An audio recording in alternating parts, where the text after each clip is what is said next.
اعوذ باللہ من الشیطان الرجیم بسم اللہ الرحمن الرحیم۔ معزز ناظرین، السلام علیکم ورحمۃ اللہ۔ آج ہم آپ کو 5 ایسے کام بتائیں گے جن کے کرنے سے آپ کی صحت اچھی رہے گی، گھر میں خوشحالی اور خیر و برکت رہے گی، اور گھر میں امن و امان اور پیار و محبت قائم رہے گا۔ اور 5 کاموں سے روکیں گے جن سے منحوست آتی ہے، بیماریاں پیدا ہوتی ہیں، گھروں میں لڑائی جھگڑے پیدا ہوتے ہیں اور خیر و برکت ختم ہو جاتی ہے۔ نمبر 1، گھر، دفتر یا دکان پر کہیں پر بھی مکڑی کا جالا نظر آئے تو اسے فوراً صاف کر دیں، کیونکہ یہ منحوست پھیلاتے ہیں اور جنات وغیرہ انہی جالوں میں اپنا گھر بنا لیتے ہیں، جس سے سستی کاہلی پھیلتی ہے، رزق میں تنگی اور لڑائی جھگڑے ہونے لگتے ہیں۔ نمبر 2، اگر آپ نے گھر میں کتا پالا ہوا ہو تو اسے فوراً نکال دیں، کیونکہ جہاں کتا ہوتا ہے وہاں کبھی بھی اللہ تعالیٰ کی رحمت نہیں آتی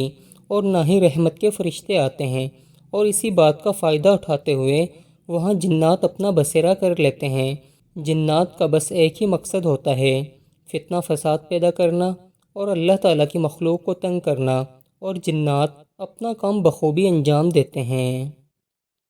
نمبر 3، رات کی تاریکی میں تنہا ریگستان میں، جنگلوں میں اور ویران جگہوں میں، قبرستانوں میں اور گندگی کے ڈھیر والی جگہوں پر مت جایا کریں، کیونکہ جنات ان جگہوں میں بکثرت پائے جاتے ہیں اور وہ تنہا انسان کو زیادہ تنگ کرتے ہیں، اور کبھی کبھار تو ان کے گھر تک پیچھا کرتے ہیں اور گھر پر فتنہ فساد پیدا کر دیتے ہیں، اور شیاطین کی وجہ سے ہی طبیعت میں خرابی پیدا ہوتی ہے۔ رسول اللہ صلی اللہ علیہ وسلم نے فرمایا، رات کے اندھیرے میں ریگستان میں مت نکلو، اگر نکلنا ضروری ہو تو اکیلے نکلنے سے بہتر ہے 2 آدمی ہوں، اور 2 سے 3 آدمی بہتر ہیں، یعنی کہ تعداد جتنی بڑھتی جائے گی اتنا ہی بہتر ہوگا اور شیاطین کی شرارتوں سے محفوظ رہیں گے۔ نمبر 4، اونٹوں کے باڑے میں شیطان بکثرت پائے جاتے ہیں، لہٰذا بہتر ہوتا ہے کہ اونٹوں کے باڑے میں مت جایا کرو، اور اگر اونٹ کا گوشت کھاؤ تو وضو کرو۔ نمبر 5، جب تم گدھے کے ہانکنے کی آواز سنو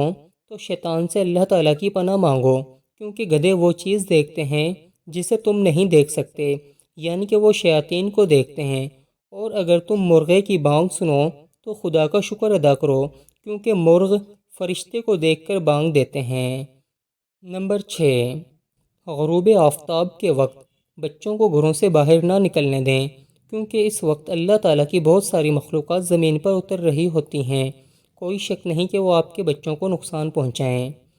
معزز ناظرین، یہ تھے وہ کام جن سے کنارہ کرنا چاہیے۔ ویڈیو کو آگے بڑھانے سے پہلے آپ سے ایک ہی ریکویسٹ کروں گا، ویڈیو کو لائک کر دیں اور ہمارے چینل سمیع اللہ جعفر کو سبسکرائب کر لیں، اور ہمیں کومنٹس کر کے بتائیں کہ آپ کس شہر سے ہماری ویڈیو دیکھ رہے ہیں۔ رات کو جلدی سویا کرو اور صبح جلدی اٹھا کرو، اس سے جسم صحت مند رہتا ہے، کیونکہ قدرت نے رات کی تاریکی میں کچھ ایسے مفید آکسیجن رکھے ہیں جو کہ ہماری صحت کے لیے بے حد ضروری ہیں، اور ہمارا جسم سونے کے بعد ہی ان آکسیجن کو جذب کر پاتا ہے۔ نماز کی پابندی کریں، کیونکہ نماز صرف عبادت ہی نہیں بلکہ دنیا کی بہترین ورزش بھی ہے، اور اس کے بے شمار فائدے ہیں۔ نماز ہاتھوں، کہنیوں، کمر، ٹانگوں اور گھٹنوں کے لیے بے حد مفید ورزش ہے، اور سجدہ کرنے سے ہمارا دل ہمارے دماغ کو براہ راست خون سپلائی کرتا ہے، جس سے ہماری یادداشت تیز ہوتی ہے اور فہم و فراست میں اضافہ ہوتا ہے۔ اس سے ہمارے دانت بھی مضبوط ہوتے ہیں، اور نماز ہمیں کینسر جیسی مہلک بیماریوں سے بچاتی ہے۔ اپنے جسم کی صفائی کا خاص خیال رکھیں، روزانہ نہائیں، روزانہ دانت صاف کریں، زیر ناف بالوں اور بغل کے بالوں کو لازمی کاٹیں، صاف کپڑے پہنیں، اس سے ہمیں بہت سارے فائدے ہوتے ہیں اور بہت ساری بیماریوں سے حفاظت ہوتی ہے۔ دوپہر کے وقت نماز ظہر سے نماز عصر کے درمیان کچھ دیر آرام کریں، یہ ہماری صحت کے لیے بے حد ضروری ہے۔ اور شیاطین، جنات اس وقت قیام نہیں کرتے بلکہ وہ چاروں طرف پھیلے ہوئے ہوتے ہیں، ان سے بچنے کے لیے بہتر ہوتا ہے کہ نماز ظہر سے نماز عصر کے درمیان میں کسی بھی وقت کچھ دیر آرام کریں، اور یہ سنت رسول بھی ہے اور ہماری صحت کے لیے بے حد مفید بھی ہے۔